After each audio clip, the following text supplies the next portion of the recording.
Kosalela nzambe eza esengo moninga. Kosalela nzambe eza esengo vraiment makasi. Alors cela ne doit pas nous rendre tristes. C'est le cas de ce garçon bozongo na tagué likolo autaki na répétition et du coup la police ekangiye aza classé parmi bato bazo kene déjà angenga. S'il vous plaît la communauté chrétienne, bo soutenir ndeko na biso o. Il est vraiment innocent bokomo na bakanga ki na instrument na il est vraiment innocent. Partagez cette vidéo pour qu'il soit libéré. Aoutaki na répétition, il est de l'église armée du salut. Sauvez ces garçons, s'il vous plaît. Un geste de partage peut sauver ces garçons. Merci beaucoup. Dans le cadre du Conseil national des droits de l'homme à Genève, dont nous sommes membres, et puis pour d'autres, notamment dans la perspective de notre candidature au Conseil de sécurité, qu'est-ce que vous pouvez dire à ces propos spécifiquement? Alors, monsieur le porte-parole du gouvernement, Patrick Mouyaya, il est important de clarifier une chose. Le ministre d'État, ministre de la Justice et garde des Sceaux de la République, n'a pas inventé la peine de mort. La peine de mort est prévue d'abord dans l'article 5 de notre Code pénal ordinaire, ensuite dans l'article 26 du Code pénal militaire. Et comme vous le savez, le Code pénal ordinaire date d'il y a 70 ans, plus de 70 ans, 80 au plus.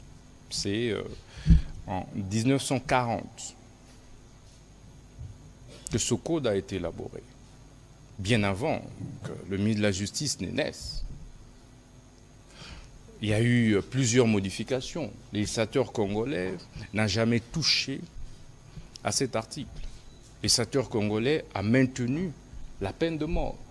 Et lorsque le code pénal militaire est élaboré plusieurs décennies plus tard, vers les années 2000, mais on a maintenu la peine de mort comme sanction. Et pas plus tard qu'en 2024. C'était le 9 février 2024.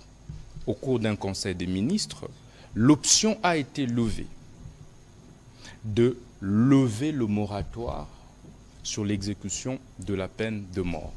Parce qu'en 2000, sur la base d'une déclaration du Conseil des ministres, le gouvernement avait levé l'option de pouvoir prendre un moratoire sur l'exécution de la peine de mort. Moratoire ici veut dire une décision de suspension d'exécution de la peine de mort, donc d'une disposition de la loi. À la suite donc de la décision du Conseil des ministres du 9 février 2024, ma prédécesseur avait pris une circulaire portant levée du moratoire sur l'exécution de la peine de mort. C'était le 13 mars 2024. Ce n'est donc pas le ministre d'État, ministre de la Justice et garde des Sceaux, Constant Moutamba. Et le rôle qui est le mien après ma nomination, c'est de pouvoir faire appliquer strictement les lois de la République, sans en inventer une seule. Et que de ce point de vue,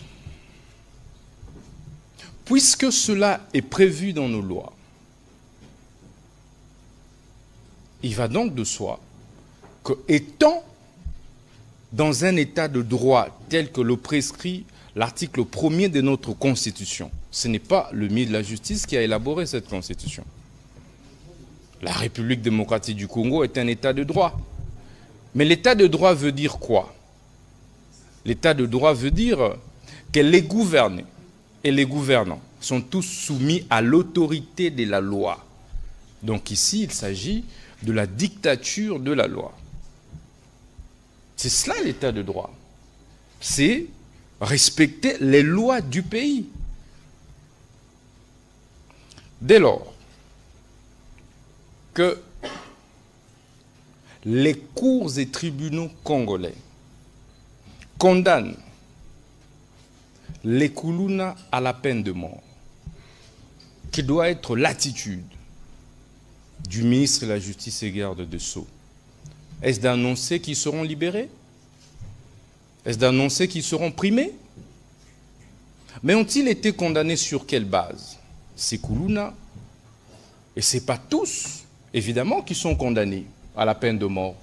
Je vous informe qu'il y en a qui sont condamnés à des peines d'emprisonnement de 5 ans, de 10 ans, de 2 ans, de 20 ans, selon la gravité des faits.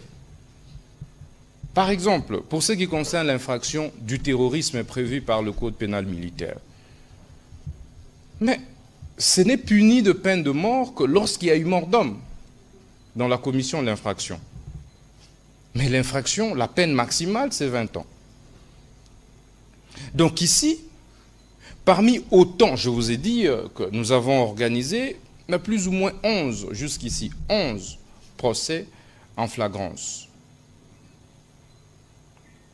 Mais il y a eu plusieurs, c'est-à-dire plus de 500 personnes arrêtées comme Koulouna. Certains ont été tout simplement libérés parce que les preuves n'étaient pas établies. Mais ceux qui sont condamnés à la peine de mort, étant donné